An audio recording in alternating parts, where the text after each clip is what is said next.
Good day, this is Professor Will, CBMD PhD.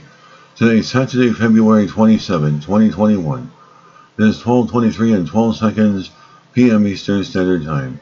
Today's research, improved memory. So let's hop to it here. Signal coupling between neuron glia. Super network may lead to improved memory formation. Date, February 24, 2021. Source, Tohoku University. Summary.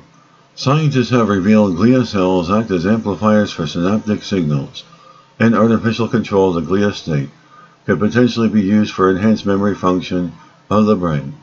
Although the glia cells occupy more than half of the brain, they were thought to act as glue, merely filling the gap between neurons.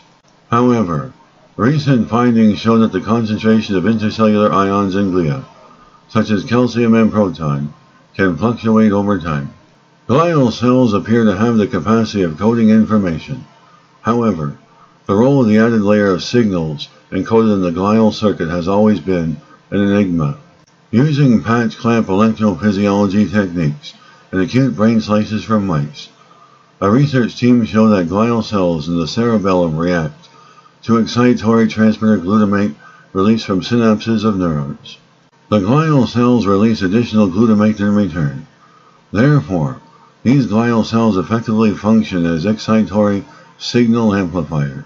The additional glutamate released from glial cells efficiently activate metabotrophic glutamate receptors on Purkinje neurons, essential for cerebellar motor learning.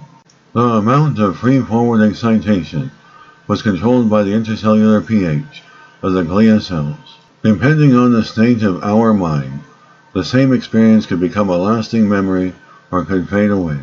It is possible that the pH of the glial cells at the time of the experience could have a pivotal role on memory formation. In this study, light-sensitive proteins were genetically expressed in glial cells to control their pH at will. Such optogenetics technology would be difficult to apply in human patients. Although it would take a long time for clinical use, it is possible to imagine a future where a therapeutic strategy is designed to target glial cells to control their pH for memory enhancement to treat dementia. Good day, this is Professor Will, CBMD PhD, on microbiology, bioinformatics, and pathophysiology. Well, hope you enjoyed listening. Until next time, have a great day.